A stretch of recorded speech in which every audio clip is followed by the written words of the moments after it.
Karena mau lebih tahu daripada ulama tentang mengartikan tentang Pancasila, nggak mungkin. Karena mau lebih tahu daripada ulama tentang mengartikan tentang Pancasila, nggak mungkin. Karena mau lebih tahu daripada ulama tentang mengartikan tentang Pancasila, nggak mungkin. Karena mau lebih tahu daripada ulama tentang mengartikan tentang Pancasila, nggak mungkin. Karena mereka yang buat. Bapak Ibu hadirin pemuda-pemudi sebangsa setanah air dimanapun kalian berada, dari Sabang sampai Merauke, dari dalam Indonesia hingga keluar Indonesia, yang berbeda suku, golongan, agama, dan ras. Apa yang dikatakan oleh Felix Xiao bahwa Pancasila adalah buatan ulama, itu adalah sebuah kebohongan yang sangat besar. Dan ini jadi bukti pengkhianatan Felix Xiao terhadap bangsa dan negara Indonesia, terutama pengkhianatan kepada Pancasila. Bayangkan bro, Pancasila tidak hanya tafsirannya yang dirusak, tetapi juga sejarah pembentukannya pun dirusak oleh Pelik Cincau. Brengsek ini orang bro. Tapi nggak aneh bro, karena orang-orang khilafah seperti Felix Xiao, Abdul Somad, Adi Hidayat, Rizik Syihab, Bahar Smith, orang-orang HTI, FPI, PKS, MUI, memang visi mereka itu adalah ingin ganti rezim dan ingin ganti sistem. Untuk ganti sistem, maka sistemnya dirusak, Pancasilanya dirusak, tafsirannya dirusak, sejarahnya dirusak, semua perundang-undangannya dirusak. Kalau sudah rusak, baru mereka ganti. Kemarin si Adi Hidayat merusak sejarah nasional pahlawan pejuang kemerdekaan dengan mengatakan bahwa Pattimura itu adalah orang Islam. Namanya bukan Thomas Matulesi, tetapi Ahmad Lusi. Ini diomongkan di depan jamaahnya secara jelas dan sadar, rekamannya pun disebar. Lalu kemarin Abdul Somad menginjak-injak kebinekaan dengan menghina ajaran agama lain, bahkan menghina Tuhan agama yang lain. Abdul Somad ngacak-ngacak Bhinneka Tunggal Ika. Lalu Habib Rizik pernah ngajak perang kepada seluruh bangsa Indonesia. Artinya sudah jelas dia merupakan musuh besar bangsa dan negara ini. Begitu pun dengan Bahar Smith dengan menghina para pemimpin Indonesia, artinya sama saja dengan menghina seluruh bangsa Indonesia. Orang-orang HTI, FPI, PKS, MUI, ya sama, gerakan mereka sama, ingin ganti sistem, ganti rejim, melakukan kudeta. Saya mau tanya kepada seluruh bangsa Indonesia dari Sabang sampai Merauke, apakah kita akan diam? Apakah kita akan diam? Apakah kita akan diam? Saya kira kita tidak boleh diam. Pertama, gerakan Sumpah Pemuda Jilid 2. Kedua, gerakan pengajian Pancasila.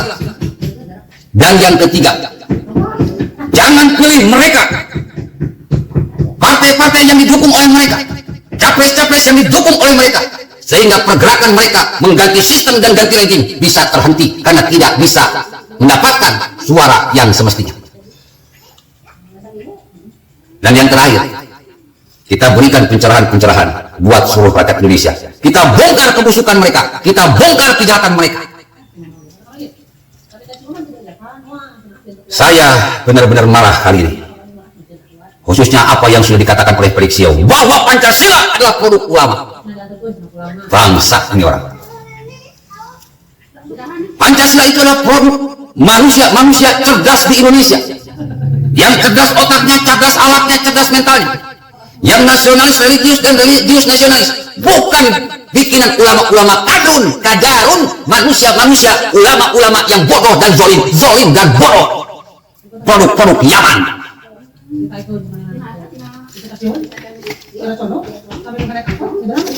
Pancasila terlahir dari sebuah badan yang bernama BPUPKI, Badan Penyelidik Usaha-Usaha Persiapan Kemerdekaan Indonesia, dengan nama lain Dokuritsu Jumbitsu Sakai, dibentuk pada tanggal 28 Mei 1945 sebagai rayuan untuk rakyat Indonesia agar mau membantu Jepang yang sudah terdesak melawan sekutu. Jadi kalau rakyat Indonesia mau bertempur dengan Jepang melawan sekutu, kerajaan Jepang ngasih hadiah namanya kemerdekaan Indonesia dengan memberi ilmu tentang pembentukan sebuah negara. Untuk merdeka tidak hanya cuma berteriak. Untuk mendirikan sebuah negara tidak hanya keinginan, tetapi ada ilmunya. Nah, Jepang ini ngasih ilmunya untuk membentuk sebuah negara. Dibentuklah BPUPKI dengan diketuai oleh Dr. Rajiman Widyodiningrat, beranggotakan 65 orang dan Soekarno-Hatta berada di dalamnya. BPUPKI bertugas merumuskan dan membuat dasar sebuah negara. Sidang pertama BPUPKI digelar pada tanggal 29 Mei 1945, di mana seorang profesor yang merupakan seorang budayawan, seorang sejarawan, seorang praktisi hukum yang bernama Profesor Dr. Muhammad Yamin pertama berpidato di sidang BPUPKI mengemukakan 5 pokok pikiran dasar negara. Kata Profesor Dr. Muhammad Yamin, dasar negara Indonesia punya 5 pokok pikiran utama. Yang pertama adalah pri kebangsaan, yang kedua adalah pri kemanusiaan, yang ketiga pri ketuhanan, yang keempat pri kerakyatan, dan yang kelima adalah pri kesejahteraan rakyat. Jadi ada berapa, Bu? 5 pokok pikiran dasar negara yang dikemukakan oleh Profesor Dr. Muhammad Yamin. Ada 5. Pertama pri kebangsaan, kedua pri kemanusiaan, ketiga pri ketuhanan, keempat pri kerakyatan, dan yang kelima adalah pri kesejahteraan rakyat. Ini dikemukakan dalam sebuah pidato di hadapan para anggota BPUPKI di sidang BPUPKI. Lalu terjadi pembahasan. Ketika terjadi pembahasan,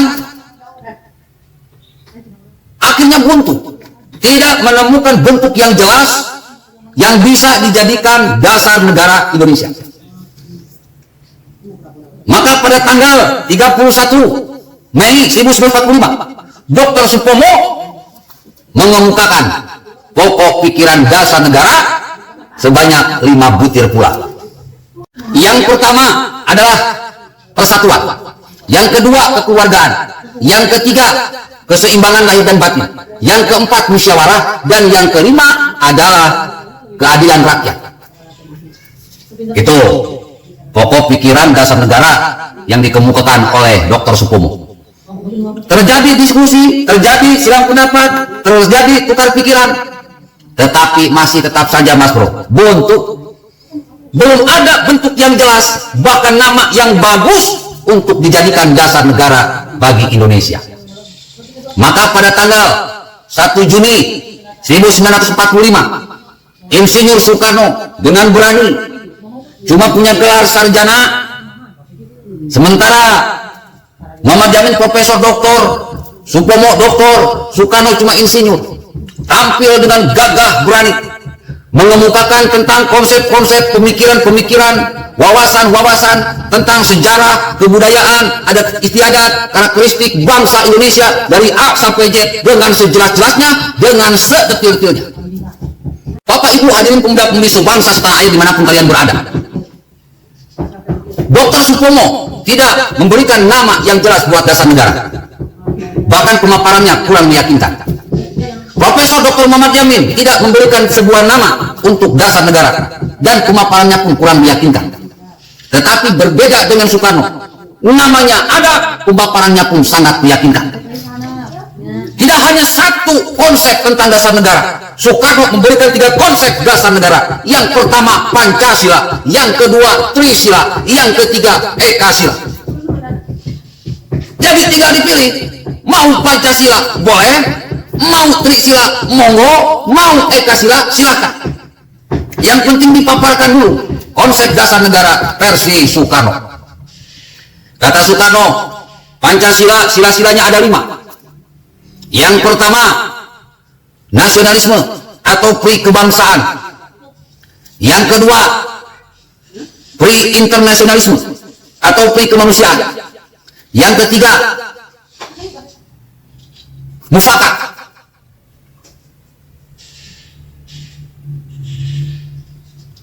atau demokrasi. Yang keempat adalah kesejahteraan sosial. Dan yang kelima adalah ketuhanan yang Maha Esa. Nah, itu Pancasila, bro. Pancasila versi Soekarno. Beda, bro. Orang pinter Soekarno itu. Memaparkan Pancasila dengan sejelas-jelasnya, sedetil-detilnya, dengan bahasa yang mudah dicerna dan sangat modern. Konsep yang kedua adalah Trisila. Apa saja itu? Yang pertama adalah sosio-demokrasi, sosio-nasionalisme. Yang kedua sosio-demokrasi. Dan yang ketiga adalah ketuhanan yang berkebudayaan. Nah, ini kemarin jadi polemik, ketuhanan yang berkebudayaan. Dan si Kadrun nggak apa sejarah. Jadi gobloknya itu menahun. Konsep yang ketiga adalah Ekasila. Cuma satu sila, yaitu gotong royong. Di sidang BPUPKI tanggal 1 Juni 1945, Soekarno memaparkan 3 konsep dasar negara. Yang pertama Pancasila, yang kedua Trisila, yang ketiga Ekasila. Maka dipilihlah Pancasila sebagai dasar negara. Karena hampir semuanya punya 5 butir dasar negara. Profesor Dr. Muhammad Yamin 5 butir, Dr. Supomo 5 butir, dan Pancasila versi Soekarno 5 butir juga. Ketiga-tiganya kalau kita perhatikan, tidak ada satupun yang menempatkan ketuhanan di posisi pertama. Profesor Dr. Muhammad Yamin di posisi ketiga, Dr. Supomo di posisi ketiga, dan Insinyur Soekarno di posisi kelima. Makanya kata Rizik Syihab, Soekarno Tuhan disimpan di pantat. Ini omongan yang goblok dan tolol, bro. Yang namanya konsep itu bebas, karena belum matang, masih mentah, harus didiskusikan, harus dimusyawarahkan, harus dimupakatkan. Namanya juga usulan, bebas-bebas aja penempatannya. Tetapi kalau kita perhatikan dengan seksama, dengan sebaik-baiknya, lahirnya Pancasila memang dari ide Soekarno. Pembahasan sila-sila atau butir-butir dasar negara Indonesia ketika Profesor Dr. Muhammad Yamin berpidato mentok. Begitu pula ketika pembahasan butiran-butiran dasar negara yang dipaparkan oleh Dr. Supomo pun mentok. Tetapi mulai bustak bisul bucak ketika Soekarno memaparkan Pancasila dengan sejelas-jelasnya, dengan seterang-terangnya, karena dia tahu banget karakter bangsa Indonesia, kebiasaan bangsa Indonesia, keinginan bangsa Indonesia, kebudayaan bangsa Indonesia, letak geografis bangsa Indonesia, tahu banget. Karena Soekarno adalah tidak hanya sebagai penulis, dia pun seorang orator yang sangat dibenci oleh Belanda, makanya sering dibuang ke berbagai tempat di Nusantara.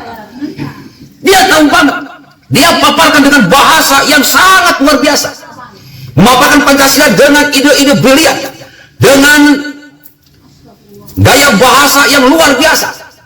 Makanya ketika Soekarno memaparkan Pancasila dengan sila-sila yang diutarakannya, bertepuk riuh para anggota dari BPUPKI tersebut. Bisul bucak, bro. 3 hari kemarin beku, Soekarno memaparkan tentang Pancasila, semuanya bergembira ria. Sudah jelas arahnya, sudah ditentukan namanya, tinggal diatur literasi tulisannya atau bahasanya. Makanya Soekarno ditunjuk langsung untuk mengetuai panitia 9, merumuskan sila-sila dalam Pancasila dalam literasi yang baku, tentu saja dengan berbagai masukan pendapat dari berbagai orang yang menjadi anggota dari panitia 9. Jadi siapa, Bu? Yang menciptakan Pancasila siapa, Bu? Soekarno. Dialah yang pertama mencetuskan Pancasila. Dialah yang pertama memaparkan Pancasila dengan sejelas-jelasnya dan seterang-terang. Dia sangat menjiwai Pancasila. Dia Indonesia bang. Dia nasionalis, religius nasionalis. Dia seorang hebat yang dipunyai bangsa Indonesia saat itu. Jadi bukan ulama, bro, yang memaparkan Pancasila dengan jeroan-jeroannya, dengan isi-isinya bukan Profesor Dr. Muhammad Yamin, bukan Dr. Supomo, tetapi Soekarno memaparkan Pancasila dengan jeroan-jeroannya dan namanya sekaligus. Dari 5 bisa diringkas jadi 3, dari 3 bisa diringkas jadi 1. Hebatnya Soekarno memaparkan tentang Pancasila. Kalau boleh saya berikan pemaparan. Pertama, Soekarno itu menciptakan Eka Sila, bahwa karakter bangsa Indonesia itu suka gotong royong. Maka gotong royong ini dijadikan satu sila dalam Eka Sila. Ketika waktu berjalan, Eka Sila tumbuh menjadi Trisila. Maka terciptalah 3 sila, yaitu sosio-nasionalisme, sosio-demokrasi, dan ketuhanan yang berkebudayaan. Budayanya Indonesia, jeroannya beragama. Orang-orang Indonesia itu orang-orang yang agamanya itu isi, bukan cangkang. Dari Trisila dikembangkan menjadi Pancasila. Satu, pri kebangsaan Indonesia atau nasionalisme, ditempatkan di puncak. Yang kedua, internasionalisme atau pri kemanusiaan. Yang ketiga, pri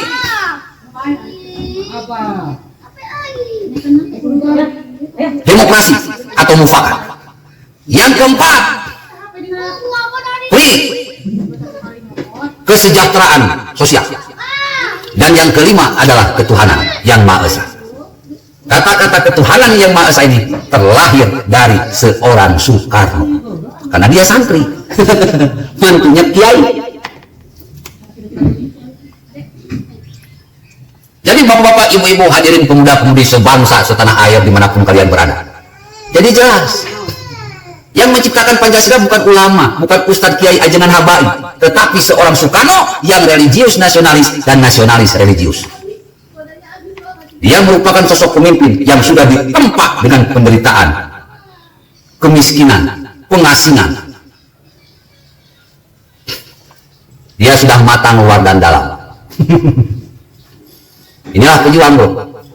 Diuji dengan harta, kuat. Diuji dengan kemiskinan, kuat. Diuji dengan wanita, kuat. Diuji dengan jabatan, kuat. Diuji dengan pengasingan, kuat. Sekali pejuang, tetaplah menjadi pejuang. Jadi bucat disuruh bucat. Tepuk tangan yang meriah, sambutan yang luar biasa dari pidato Soekarno tanggal 1 Juni 1945 tentang Pancasila, maka diperingatilah 1 Juni 1945 sebagai hari lahir Pancasila. Tidak hanya lahir namanya, tetapi lahir juga pemikiran-pemikiran. Butir-butir sila ini dijadikan acuan untuk membuat Pancasila yang saat ini kita lihat, kita pahami dan kita amalkan. Makanya Soekarno ditunjuk sebagai ketua panitia 9 karena dia yang paling menguasai tentang Pancasila. Wakilnya adalah Muhammad Hatta. Dipilih 4 nasionalis dan 4 dari tokoh agama. Akhirnya setelah terjadi perdebatan, diskusi, tukar pendapat, maka terlahirlah sebuah piagam Jakarta, di mana secara khusus dasar negara Pancasila ini memiliki 5 sila dengan deklarasi baku. 1, ketuhanan yang Maha Esa dengan kewajiban menjalankan syariat Islam bagi para pemeluknya. 2, kemanusiaan yang adil dan beradab. 3, persatuan Indonesia. 4, kerakyatan yang dipimpin oleh hikmat bijaksana pemusatan perwakilan. 5, keadilan sosial bagi seluruh rakyat Indonesia. Akhirnya sidang BPUPK ditutup karena tugasnya sudah selesai. Piagam Jakarta ini mendapat protes, khususnya pada sila pertama Pancasila. Akhirnya diadakan sidang PPKI untuk merumuskan kembali sila pertama yang diprotes, karena banyak rakyat Indonesia Timur yang merasa keberatan. Ya alasannya, yang namanya Pancasila itu tidak boleh khusus sifatnya, harus umum, harus merangkul semua, tidak boleh ada yang dianakmaskan, karena perjuangan ini oleh semua, bukan oleh satu golongan. Akhirnya diputuskan di PPKI, maka jadilah Pancasila dengan sila-sila seperti sekarang ini. 1, ketuhanan yang Maha Esa. 2, kemanusiaan yang adil dan beradab. 3, persatuan Indonesia. 4, kerakyatan yang dipimpin oleh hikmat kebijaksanaan dalam pemusatan perwakilan. 5, keadilan sosial bagi seluruh rakyat Indonesia. Jadi Pancasila ini secara total dibuat oleh rakyat Indonesia dan harus ditafsirkan sesuai dengan bahasa Indonesia. Karena yang buatnya orang Indonesia, bukan ulama tokoh agama masuk semuanya, tokoh nasionalis masuk. Cuman yang pertama punya pemikiran tentang Pancasila dengan secara detail dialah Soekarno. Soekarno lah yang melahirkan Pancasila dengan joran-jorannya. Lalu dikemas dalam sidang panitia 9, dimatangkan lagi dalam PPKI, maka jadilah Pancasila seperti kita saat ini. Siapa yang membuat Pancasila? Seluruh rakyat Indonesia. Siapa yang mencetuskan Pancasila? Soekarno. Assalamualaikum warahmatullahi wabarakatuh.